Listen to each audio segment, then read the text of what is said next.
Nang gabing yun, kahit nakatabing matulog ni Calista si Vinson at kahit na magkayakap sila, pakiramdam niya ay napaka-distant nito.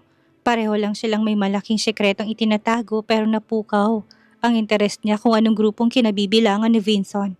Sa katulad nilang secret agent ay marami silang alam tungkol sa ibang grupo, lalo na sa kanilang kalaban. Pero kahit nakailan, hindi niya nakilala si Vinson. Kung kilala ito ni Rex ay sigurado siyang alam niya kung anong grupong kinabibilangan ng asawa. If she investigates further, she is sure that she will find out who Vinson really was. Hindi niya alam na nakatulugan niya na ang isipin tungkol sa asawa. Nang magising siya ay wala na ito sa kanyang tabi at nakaalis na papuntang opisina dahil 10:10 na ng umaga.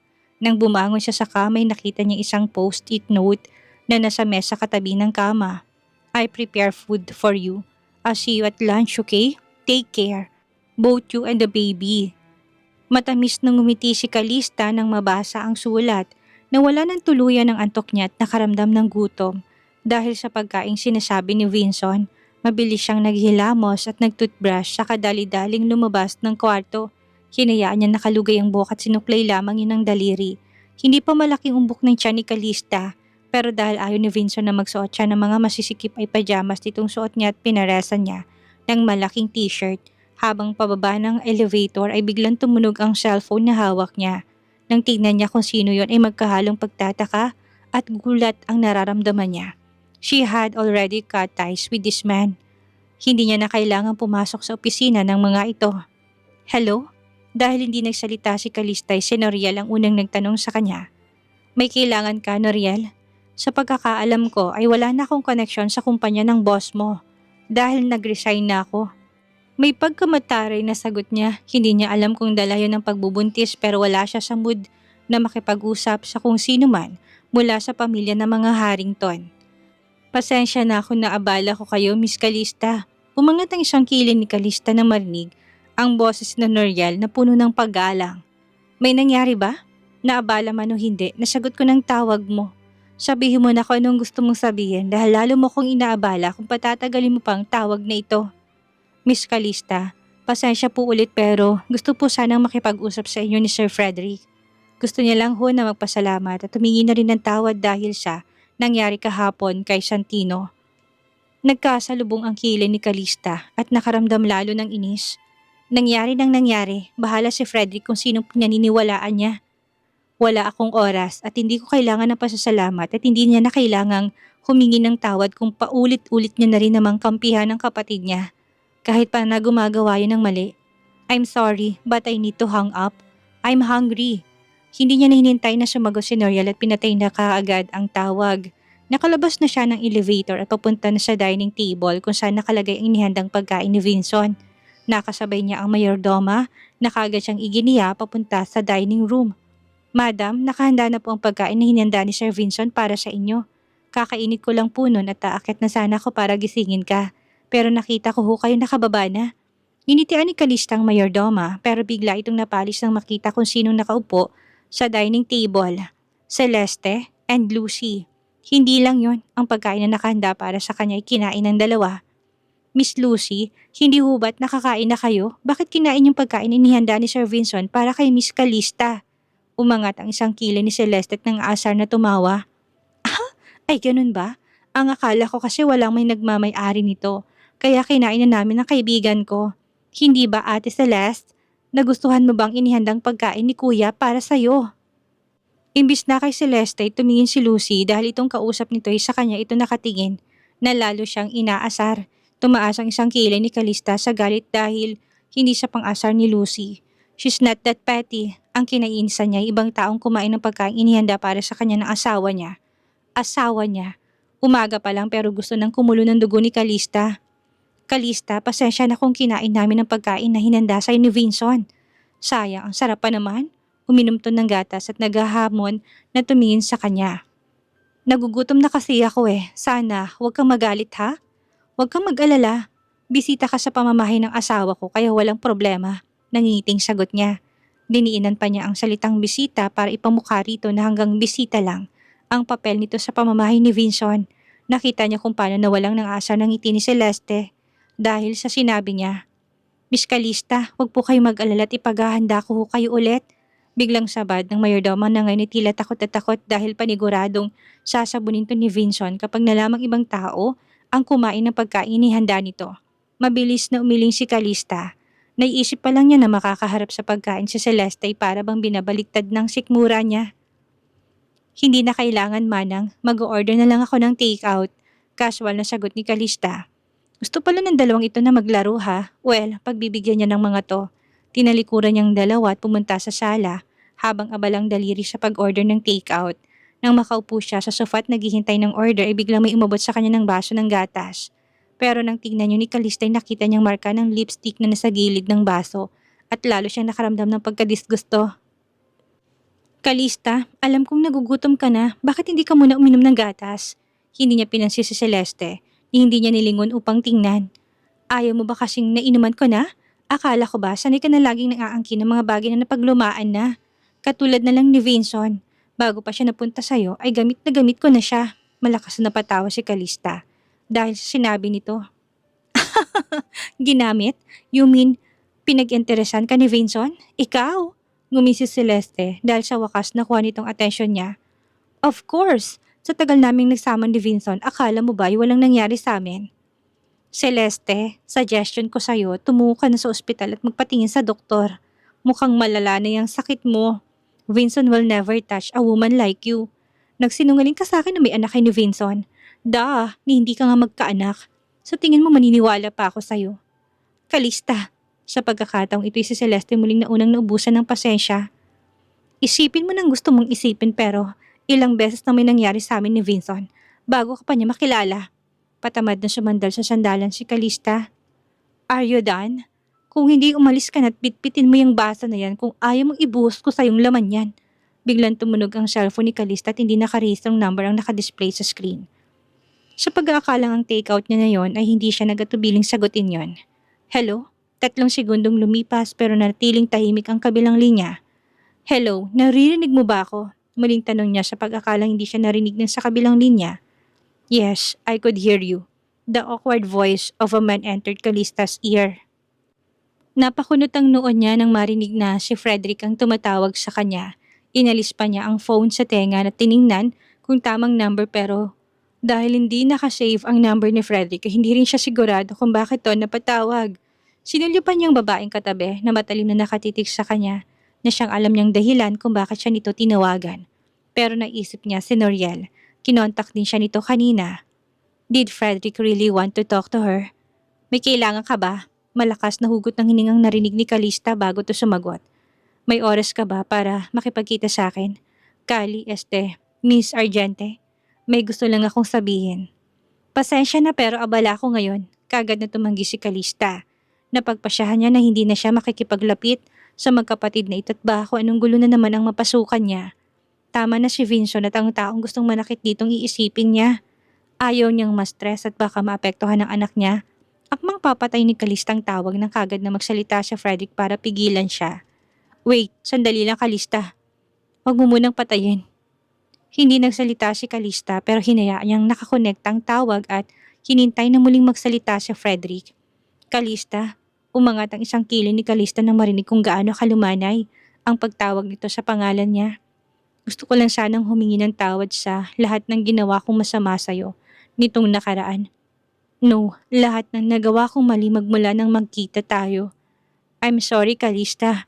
3 seconds of silence again and Calista didn't talk. Calista, please, pwede ba tayong mag-usap? May importante sana kong sasabihin sa'yo. Hindi ko na kayang patagalin to. I just want to talk to you in person. Can I have a little bit of your time, please? Hindi makapaniwala si Calista na ilang beses nakiusap si Frederick para lang pagbigyan niya.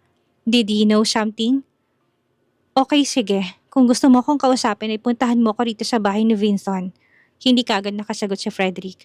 How could he say yes? Ayaw niya sa lalaking yon tapos tutungtong pa siya sa pamamahing nito. But, bakit niya pairali ng pride kung talagang gusto niyang makausap si Calista?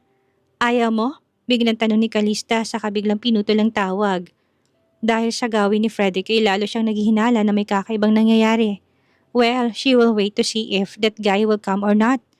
Samantala na makita ni Celeste na tapos na siyang makipag-usap ay kagad tong humarap sa kanya at puno ng kuryosidad ang matang inusisa siya. Kalista, mukhang abala ka yata kahit na wala ka namang trabaho. Lalaki bang kausap mo?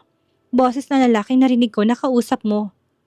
Kung narinig mo naman pala ay bakit ka pa nagtatanong? Sarkastikong tanong niya saka tumikwas ang sulok ng labi dahil sa biglaang pagbabago ng ekspresyon ni Celeste.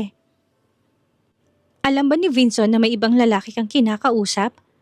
Dahil sa gutom ay nakaramdam ng antok si Kalista, humikab siya at sumandal sa sandalan saka sinagot ang malistyosang si Celeste. Ano kaya magiging reaksyon nito kung makita nito si Frederick ang lalaking tinutukoy niya? Of course, hindi niya alam. Bakit ipagbibigay alam mo sa asawa ko? Go ahead, sabihin mo na rin na pinapunta kong lalaki ko rito sa pamamahay niya. She said with a nonchalant face. Sakto namang lumapit sa kanyang kasambahay dala-dalang order niyang take-out. Batchoy, itong hinahanap ng sikmura niya ngayon at dahil ilang metro lang ang layo ng shop ng mga to, sa mansyon ni Vincent ay kagad na dumating ang order. Kung wala ka ng ibang sasabihin ay makakaalis ka na. Don't ruin my appetite. Tumayo si Celeste, bitbit ang baso ng gatas pero sa pagtayo nito'y nawalan to ng balanse at ang gatas sa baso ni tinatapon sa bagong bukas na batchoy ni Kalista. Agad na dumilim ang mukha ni Kalista pero kagad niyang pinigilan ng galit. Naku, pasensya na Kalista. Nawalan ako ng balanse. Tinaas ni Kalista ang kamay upang pigilan to sa pagsasalita. Just stop, Celeste. Malamig pa sa yelo ng Antarctica ang boses niya. Tumayo siya sa kinuhang mainit-init pang batchoy na nakalagay sa plastic container at ibinuhos ang lahat ng laman nun sa ulo ni Celeste. Dahil matangkad siya dito, hindi mahirap sa kanya na ibuhos ang laman ng container sa ulo nito. Pasensya na, Celeste. Nadulas ang kamay ko't nabuhos sa ulo mong batchoy. Sorry ha, mainit ba? Nasaktan ba kita? Matalim ang boses na tanong niya na may halong pagbabanta. Kanina pa siya nagugutom at talagang inuubos ni Celeste ang pasensya niya ng maagang maaga. Kalista, hindi ko naman sinasadyang pagtapon ng gatas sa pagkain mo. Kailangan mo ba talaga akong gantihan ng ganito? Tila inosenteng tanong ni Celeste kahit panahalata sa mukha nitong pigil na galit. Mahinang napatawa si Kalista sa kanagibit ng balikat. Celeste, bakit naman kita gagantihan? Hindi ko naman sinasadyang madulas sa kamay kong container. Pareho lang tayo hindi nag-ingat kaya huwag na natin sisihin ang isa't isa, okay? Ngiti-ngiti si Kalista pero sa totoo lang ay para nang sasabog ang dibdib niya sa galit. Mabilis niyang tinalikuran si Celeste pero sa pagharap niya sa pintuan ay nakatayo doon si Frederick at nakamata sa kanilang dalawa ni Celeste. Nakita kaya nito ang ginawa niya, kakampihan na naman kaya nito si Celeste? You are here, kaswal na sabi ni Kalista na tila ba walang ginawa sa kapatid nito. Tumiim ang bagang ni Frederick sa ginawang pagbuhos ni Kalista ng noodles sa ulo ni Celeste pero hindi niya alam ang tunay na dahilan kung bakit nito yun ginawa. He doesn't want to jump to conclusions anymore. Lalo na ngayon napatunayan niya na lagi nagsisinungaling sa kanya si Celeste at si Kalista yung nawawala niyang kapatid. Nasa malapit lang ako kaya kagad ako nakarating. Sinulya pa nitong kapatid na tila basang sisiw at nakatungo na tila nagmamakaawa para bigyan ng atensyon pero binaliwala to ni Frederick.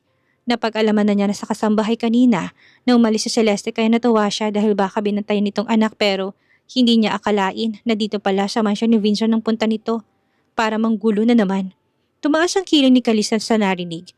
Bakit sa palagay niya naghihintay lang si Frederick sa magiging sagot niya at talagang nakahanda na itong puntahan siya. Dahil sa pambabaliwala ng kapatid ay si Lucy ang tumulong kay Celeste at dinala sa kwarto nito para maligo at magbihis. Samantalang si Kalista naman ay inaya si Frederick sa kusina dahil may inihahandang burger si Manang para sa kanya. Hindi niya na kayang hapdi ng tiyan sa sobrang gutom at nagrereklamo ng anak niya. Kaya naman, kung ano man ang sasabihin ni Frederick ay sabihin ito habang kumakain siya. Bakit hindi mo muna puntahan ng kapatid mo bago sumunod sa akin? O, dito mo ko balak na kumprontahin. Dahil sa ginawa ko sa kanya, nilingon niya si Frederick na nakatayo sa gitna ng pinto at hindi pa rin pumapasok sa kusina. Ayaw niyang bumalik sa dining table dahil naalala niya lang ang pagkain na inihanda ng asawa niya para sa kanya na hindi naman niya natikman. No, hindi ako sumunod sa'yo para pagalitan ka. Tulad ng sinabi ko sa'yo, sa tawag ay may importante akong sasabihin sa'yo. Lumapit sa kanya si Frederick at umupo sa upuan sa tapat niya. Pang-animan ang mesa sa kusina at may kalakihan yon dahil dito kumakain ng mga kasambahay. Kung ganun ay sabihin mo na dahil kanina pa inistorbong pagkain ko. Hanggang ngayon wala pa akong almusal at gutom na ako. Nagiging dragon ako kapag gutom. Mahinang napatawa si Frederick sa sinabi niya na lalong ipinagtaka ni Calista. Nag-iba ba ang ihip ng hangin ngayon? Bakit parang nilipad yata ang masamang ugali ng lalaking ito? Tumayo si Frederick. Kung hindi ka pa pala nakakakain ng agahan ay ipagluluto kita ng arroz caldo. Alam ko magugustuhan mo to. It is light and easy to digest. Para may space ka pa para sa lunch mamaya dahil it's almost lunchtime na. Pagkasabi nun ay binalingan itong nakaantabi na kasambahay at tinanong kung merong ingredients para sa arroz caldo. Why are you eating breakfast so late? Nakakasama sa buntis ang magpagutom. Bigla siya nitong binalingan at pinagsabihan. Napatigil siya akmang pagkagat ng burger si Calista nang marinig ang sinabi ni Frederick. Kung hindi kinain ng kapatid ang pagkain na nakahanda para sa akin, kanina pa ako nakapag-almusal. Why are you asking my helper about ingredients? Hindi siya sinagot ni Frederick. Tumalikod at nagugas ng kamay saka nagsimulang magluto. 30 minuto lang ang nakalipas sa isang umuusok na arroz caldo nang nakalapag sa harapan ni Calista. Pressure cooker ang ginamit ni Frederick upang mapadali ang pagluluto nito. Try it. Matamang tinitigan ni Calista si Frederick. Tama ito, paborito rin niya ang arroz caldo pero hindi niya alam kung paano nito nalaman. Nilipad ba ng hangin ang kasungitan mo at hindi mo lang pinabayaan si Celeste? Eto ka pa ngayon at pinagluto ako. Alam ko kasing paborito mo yan simula pa nung bata ka. Wala sa sariling sabi ni Frederick. Biglang nahinto sa pag-ihip ng lugaw si Calista nang marinig ang sinabi ni Frederick. Bahagyang dumilim ang mukha niya. Ngayon ay malinaw na sa kanyang lahat. Mukhang alam na nga ng lalaking ito. Ang totoo kaya naman ganito kagandang trato nito sa kanya. Kumain ka na habang mainit pa. Biglang sabi ni Frederick na makitang pagdilim ng mukha niya. Thank you. Hindi may tatanggi ni Calista na masarap ang arroz caldo na ginawa ni Frederick. Hindi niya akalaing mauubos niya kaagad ang isang mangkok na binigay nito. Gusto pa sana niyang kumuha pero bigla namang dumating sina Celeste at Lucy. Kuya, anong ginagawa mo? Bakit nandito ka kasama si Calista? Hindi mo ba ako nakita kanina na binusa niya ako ng batchoy na mainit pa? I almost got scalded. Agad na reklamo ni Celeste, matalimang matang binalingan ni Frederick ang kapatid. Why are you here again so early in the morning instead of taking care of your son? Pangaral niya sa kapatid. Hindi pa niya ito napagsasabihan dahil galit pa rin siya sa ginawa nito kay Santino at hindi niya ito nakausap kaninang umaga dahil hindi niya na ito naabutan. Nangunot ang noon ni Celeste dahil sa sinabi ng kanyang kuya. Mukhang hindi nito nakukuha ang gusto niyang iparating. Bakit parang si Calista pa ang kinakampihan nito?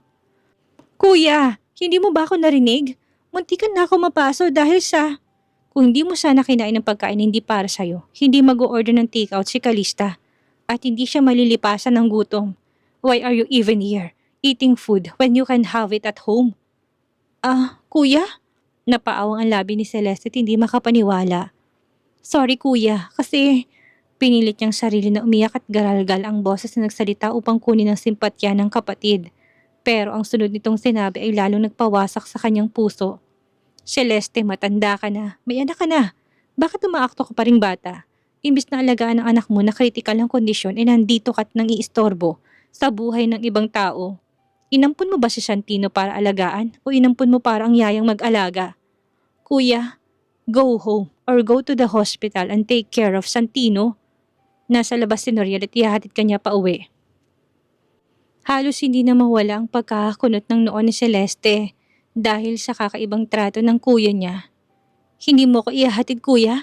May gagawin pa ako. Sige na't umalis ka na. Si Noriel ang bahala sa'yo. Pagtatabi pang muli ni Frederick.